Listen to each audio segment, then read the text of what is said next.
So I'm here to give a little bit of a discussion of rigor and reproducibility and how that relates to the impact that your science will eventually have. Maybe a few tips of things that we do in our lab that could be helpful and that you might want to think about adopting in your own practices.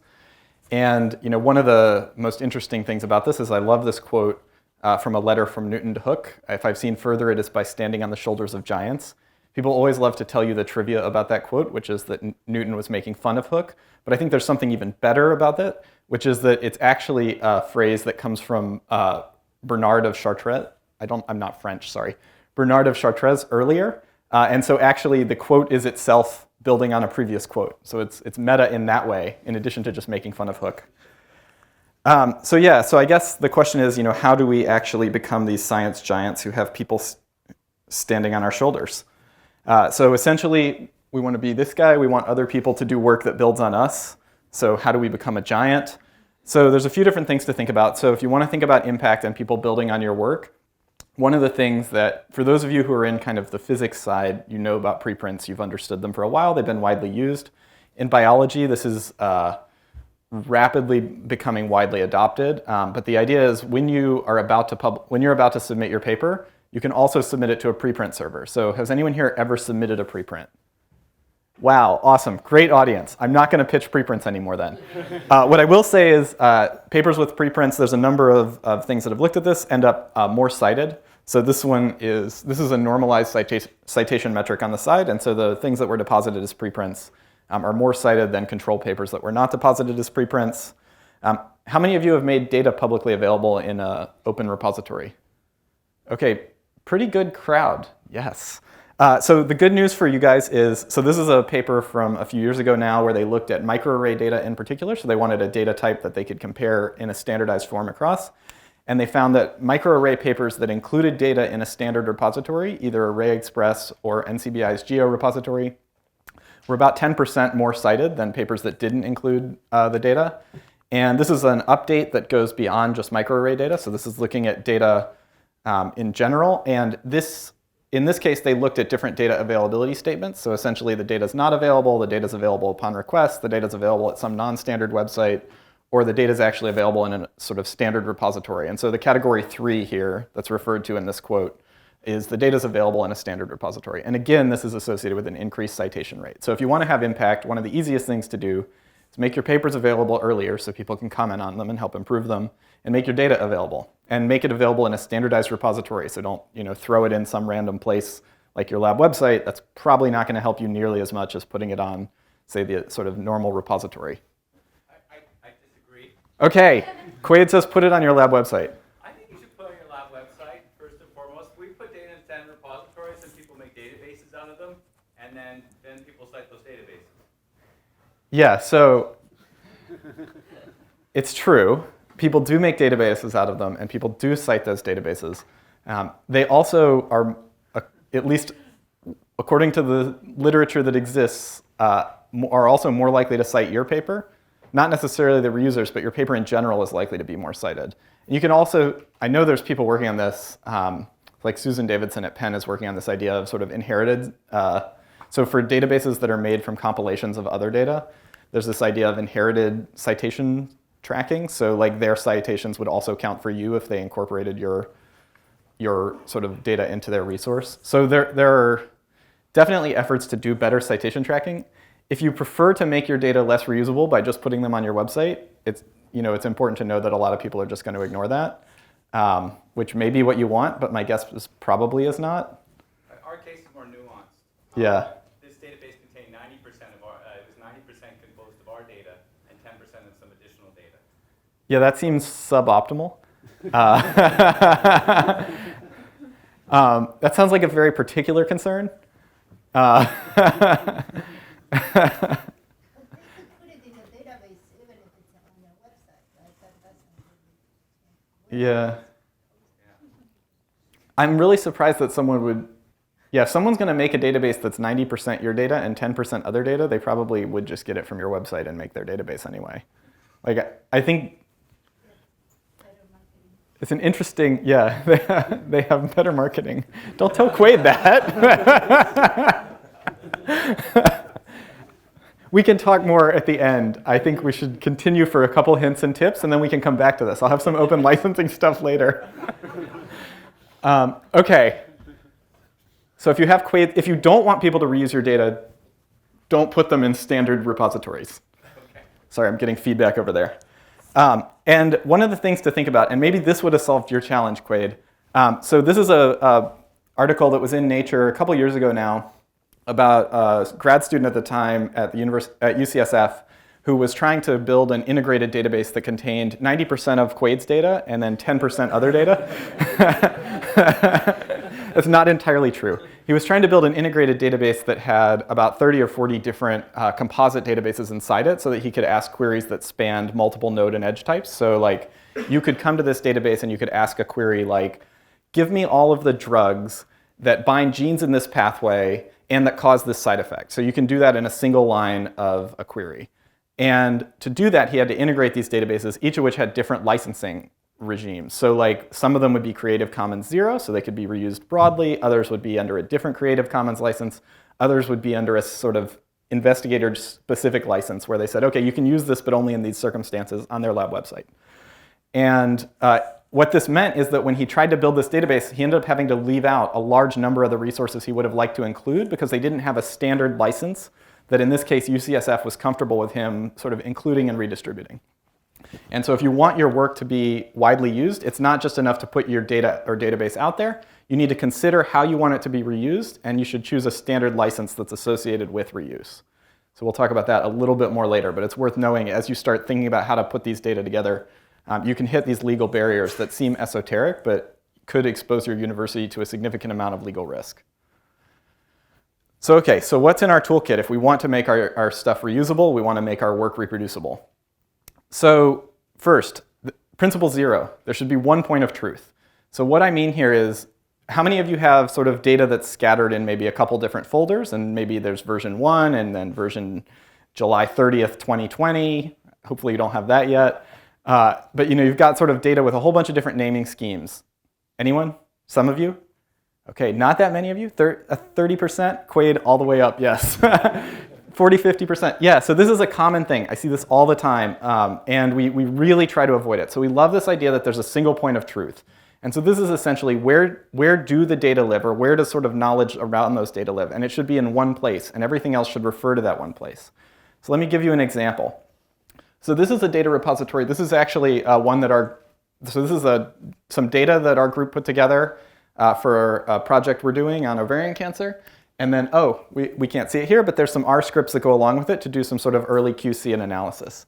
And so what we do is we have sort of file 1, YAML. And so YAML is yet another markup language. It's a really terribly named language. But essentially, it's just a simple file format. You can actually see it over here, where there's a key and a value, and you can have sort of nesting in this. So in this case, the YAML file says, here's the name of the file that it refers to. Here's the sample ID. Here's the date. Here's the lab that ran it. Here's the batch that it came in with. And then there's a filter. So does it have any sort of quality filter that should have been applied, or should you use it? So like here, this is use equals false. So for some reason, this should have gotten excluded. And so we've got this nice data file, and then it's got the FASTQ file right next to it. So this continues. And then in preprocess R, so I was just reviewing a pull request, and I saw this, to exclude. So now we've got a second point of truth, right? We've got the YAML file, which says, should this be used, yes or no, like a true or false. And then inside the R script, we've got a second sort of exclusion list. This is the type of thing that will come back and bite you every single time, because you're not going to keep those two things in sync. And at some point, you're not going to know which was used for some analysis.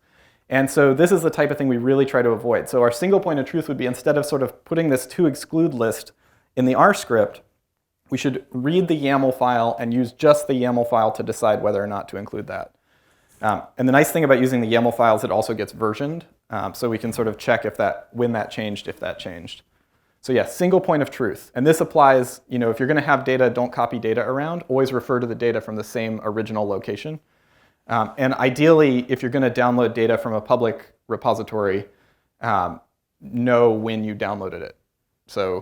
And the combination of when you downloaded it and what's there should give you, hopefully, the sort of ability to go back and recover that again if you ever need to. So OK, single point of truth. Write everything down once and only once. This also is important. You really do have to write it down. This comes out of a Mythbusters episode, but it's a meme that has really taken over our lab, which is essentially if you didn't write it down, it's not science. And so whenever you're doing something, you should absolutely record it. And what that means for us in our lab is that often we're going to use version control extensively. And why do we use version control? Well, sometimes you make changes and you really care about when you incorporated that change. And so this is from a couple days ago, 3 days ago. Ariel, who's a programmer in the lab, we have an issue. So this is for a certain project where it has a GitHub issue associated with it where we identified a bug. So we'd identified that our performance had dropped. So we used to be able to process a certain number of RNA-seq samples a day, and now we've got a 10% decrease in the number of RNA-seq samples a day. So that's issue 1378. And the question is, why did this happen? When did this happen? And sort of, can we fix it? So we identified what he thought the fix was. This gives us the ability to kind of track all the conversation around it. And then because we're using version control, we can actually go back and we can say, OK, is the thing that he's fixing here going to fix our problem? Because we know our problem crept up about 2 weeks ago. So what we can do is we can see, OK, so here's the lines that he changed. So he switched from using something that was an inefficient way to do this to something that's a more efficient way to do this. Doesn't really matter exactly why. Because we're using version control, we can actually say, OK, let's look at the specific contribution. So here we can see Ariel's contribution, which fixes it. Oh, this is going to, the missing screen, I think, is going to eat up the bottom of the slide. Oh, no, it worked. And then what we can see is, OK, so here's the problematic part. This was the thing that causes at least a decrease in performance over what should be done. But it's definitely not our problem here, because we can tell it was contributed a year ago. So there's 2 things we know here. So the first thing is, it's good that we fixed it. Now we know who to go back and blame. This command that we're using is actually called blame. But more importantly, it means that if we're going to try to recover from the thing that just got broken, this will not fix it for us. So we have to keep looking for that. And so having version control lets you go back and do these types of operations that save you a lot of time down the road, right? Instead of having to deploy this, rerun a test, and spend another day trying to figure out if it fixed it, we know we have to keep looking. So write everything down, ideally in a version form that has date and timestamps, and use it constantly. OK, don't run things interactively in production. How many of you love your terminal and run everything in your terminal by typing it? Oh, man, I hurt inside. That's OK. It's good that you're there. It's good that you're using a terminal, at least, that hopefully records your history. We really, really try to avoid that in our lab. And so why do we try to avoid that in our lab? Because you really have a lot of trouble figuring out what steps exactly got run in what order. So if you're using your terminal's command history, you should just know if you have 2 separate terminals up, that gets written when you close the terminal, not when you ran it. And so if you want to figure out exactly what you ran at any given time, good luck with that. So we do try to avoid that. What we use instead are, ideally, in the simplest case, we would just use sort of a shell script. So you would write a little shell script where you would write in exactly the commands you want to run. So this is sort of the simplest way to do it. And then you would run this script from start to finish every time you run it. And then at least you know what was run in what order. So this is kind of one way to go about it. And this includes things like, say, if you were going to run, in this case, a salmon quant thing. So we're quantifying gene expression data with salmon. And then we make a results directory. That's in the shell script. We have an R script here that does something with that. That's kind of the mode that we'd want to operate on at the simplest level, is you write this sort of shell script. You can do it interactively while you're sort of playing around with it. But when you're running it for production, so something you're going to put in a paper, at a bare minimum, it needs to go in something like this type of shell script. If you want to level it up, so you're like, shell scripting is not enough, I want to automate things more, there's a really cool tool that you can't really entirely see here called SnakeMake, which you may want to play around with if you are really excited about automation of this type of stuff. So imagine you were looking at that shell script and you were like, hey, that's cool and all, but what I really don't want to deal with is having this long list of commands that refer to a whole bunch of individual files. You're like, well, I know enough bash that I could sort of use variables to fill that in. It's true, but maybe as your sort of workflows become more complicated, this doesn't scale. What SnakeMake is a Python package that's essentially designed for running workflows. It's vaguely designed for building software, but you can use it for running workflows, and it seems to work quite well. And so it's got a couple things. So here's a rule. So it's rule-based. In this case, it's for all rules. The input to those rules is essentially this list. And so here, it's inputting, these are inputting the file names that are going to be used. And then this is another rule. So this one's saying if someone runs this fastqc a file rule, then the input is whatever the file name was .fastq.gz, and the output should be this file name. And then the shell command to use is actually this. And what this does is it'll essentially autocomplete for everything in that directory, running fastqc over that. And so this type of thing can really speed up, can improve your automation above and beyond sort of just basic shell scripting. It does come with a little bit of a lift and a learning curve, but it's worth knowing it's available. And then I think this is probably less relevant for this audience, but if any of you guys are writing stuff at very large scale, there's something called the Common Workflow Language. So this is essentially, if you wanted to level up to the point where you're basically like, I want to describe a workflow and then just dump it on a large Amazon cluster and have it run, this is sort of the way to go about that. I'm not going to go into detail with it. I'll just say if that describes like your workflows, you should Google this and at least take a look at it. So here, just to go back to our rules of thumb, this is what we use in the lab. Shell scripts for a one-off analysis. Nothing less than a shell script works if you want to publish a paper, because ultimately someone's going to have to go back and do that again, and they're not going to know what to do if it's sort of typing commands into a terminal. Number two, if you're getting a little more complex than that, you may want to consider SnakeMake or other sort of workflow automation tools. You should ideally test your code. We'll go into this in a little bit via continuous integration. And every once in a while, if your stuff is really complicated and needs to operate at a large scale across a large compute cluster, CWL may be the answer for you. One thing that's also worth noting, it's not just the code that you ran, it's also where you ran it, so dependencies matter. You should really think about how to capture them. Ideally, all of them, but I don't really know how you can capture all of them in a practical way, even though if you read if you read like all the 10 simple rules articles on computational reproducibility, they're just like, capture all your dependencies, which sounds great. If you could do it, it would be amazing. It just turns out to be, as far as I can tell, impossible to do. So I'll tell you what we do, and maybe it'll give you a little bit of a hint, and if some of you end up figuring out how to capture all of them, that would be even better. So here's an example of a problem. So this came from a paper that someone in my lab wrote, where we essentially just looked across 3 different versions of R, and I just did a differential expression analysis. So it's like the most basic, bog standard thing you can possibly ever imagine doing in your lab.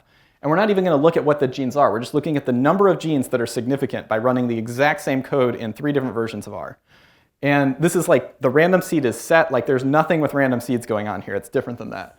And so you can see is, in R 3.1, 223 significant genes, 3.2, 228 significant genes, 3.2, 3.3, 227 significant genes. So different numbers of genes. Yes, it's probably little things around the margins that maybe don't make a huge difference in your sort of downstream analyses. But like, it'd be really nice to know when you publish that paper and some reviewer asks you to go back and recalculate something 6 months later, how you created those numbers in the first place, because it really is terrible to go back to a reviewer and say, hey, you know that gene we wrote about in the discussion? We reran our stuff and we can't find it now. So, sorry. So really capturing this stuff can be really important. So what do we use? So there's a few different solutions that our lab has tried out and played around with a little bit. So one is Conda. So it's sort of this package manager that sits on top of what your computer is doing and tries to manage it, packages as sort of this shim within your operating system. It works okay. We have not had great luck with reproducibility across platforms. So if someone's on a Mac and someone else is on, say, a Linux box, we don't necessarily have perfect reproducibility at that level. But it is kind of convenient. And so if you want like the lowest hanging fruit is use something like Conda at least. Our lab mostly ends up now using Docker for a lot of this. Docker is essentially this layer that sits, let's just say, between your computer operating system and the software that's being run.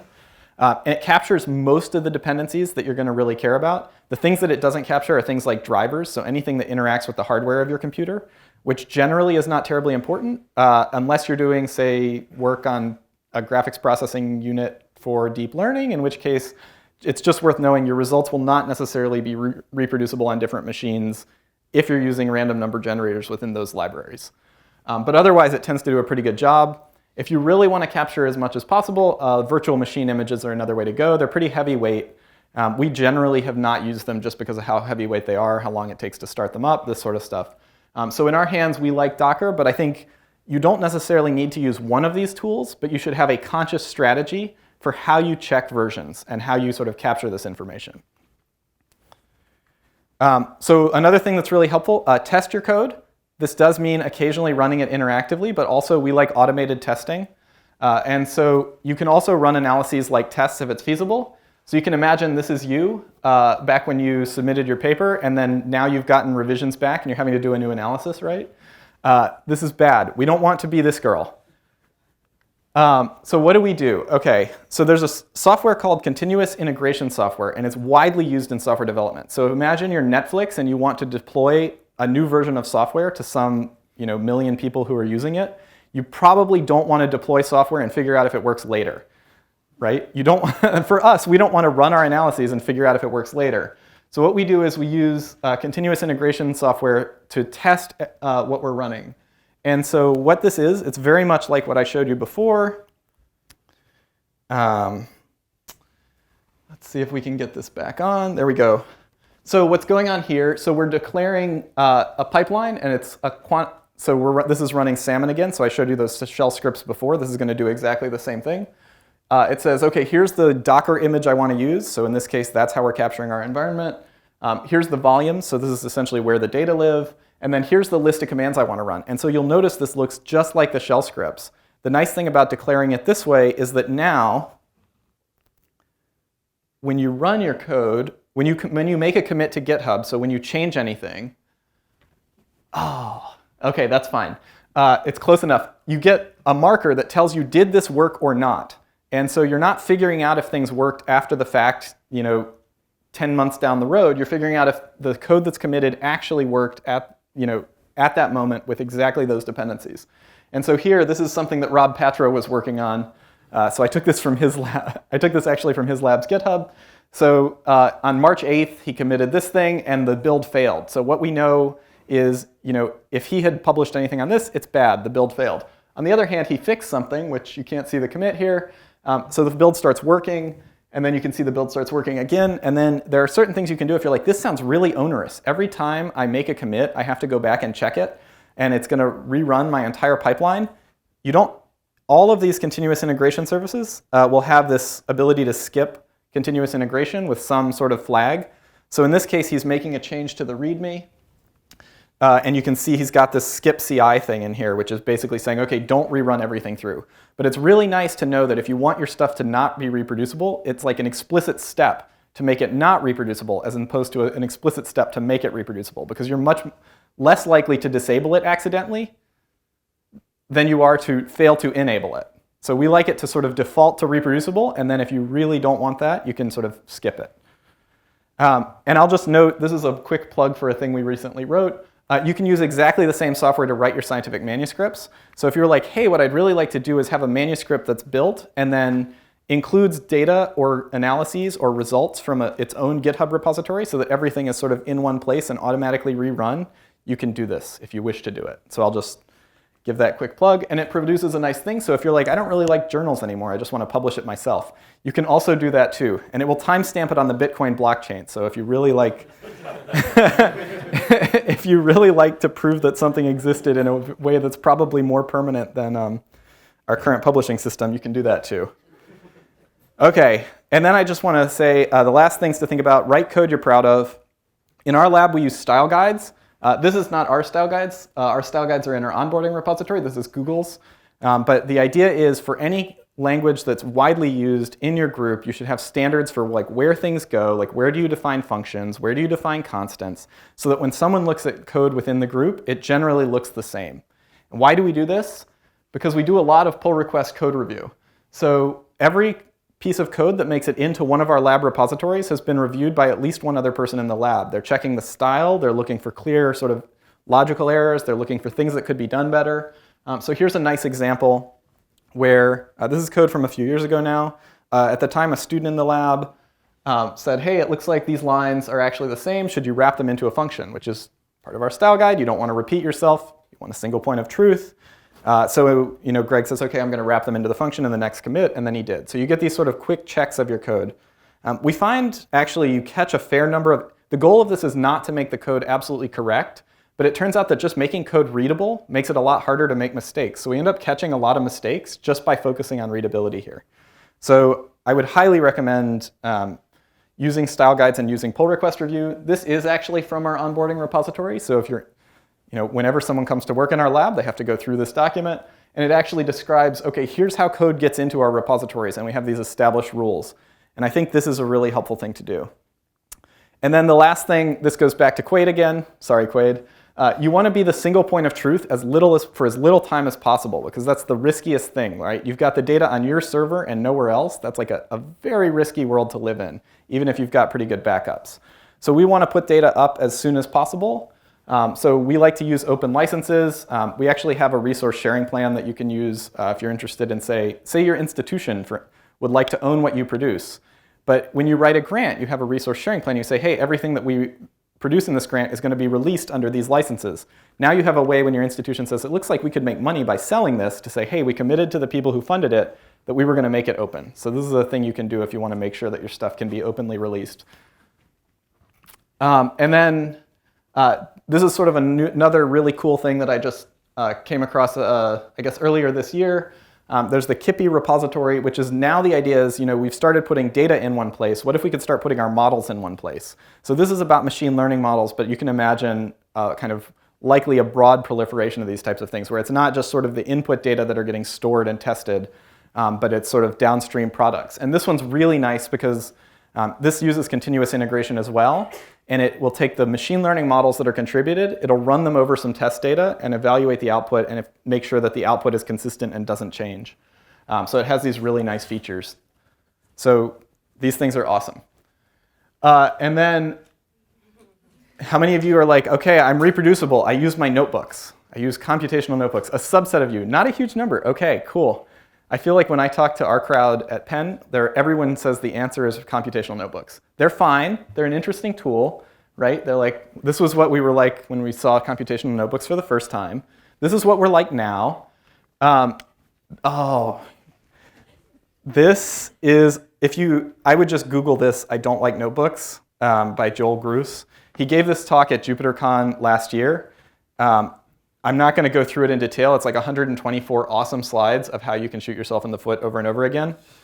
I will just say, if you are going to use notebooks, if you are going to use notebooks, there are some rules you should absolutely follow for anything you're going to publish. So this is, I think, sort of the baseline. If you're going to use notebooks, you don't edit the cells once you've written them. So there's this great example of where you can sort of change something. You write something, you run it, you change it, you don't run it again, you commit it. What did you run when someone comes to ask you to reproduce it, right? You don't have that information anymore. Never change code once you've written it into a cell for something that's sort of production ready. You don't insert new code cells after anything that's been executed. And then you never sort of go back and execute something without sort of then pushing it forward through all the subsequent cells. So if you're going to use notebooks, I know they're really wonderful and they're really flexible, and you can click play on a cell and just run that cell, and that's awesome. But it's also a really good way to shoot yourself in the foot. There's 124 reasons why not to do it in this presentation, which I will not give now. But just those are sort of the simple rules on that tweet. OK, so how do we make things reproducible? If you wanted me to show up here, yeah. You can run things on the command line from notebooks, which again, if you're going to do it in order. Don't. Yeah. The thing that really kills you on the notebook is that the state changes. Yeah. So if you wanted me to show up here and tell you this is exactly what you're going to do and everything's going to be reproducible, just use exactly this tooling. I hate to tell you, there is no tooling that will make your work reproducible. It turns out it's not like a technology problem so much. It's very much like a people problem.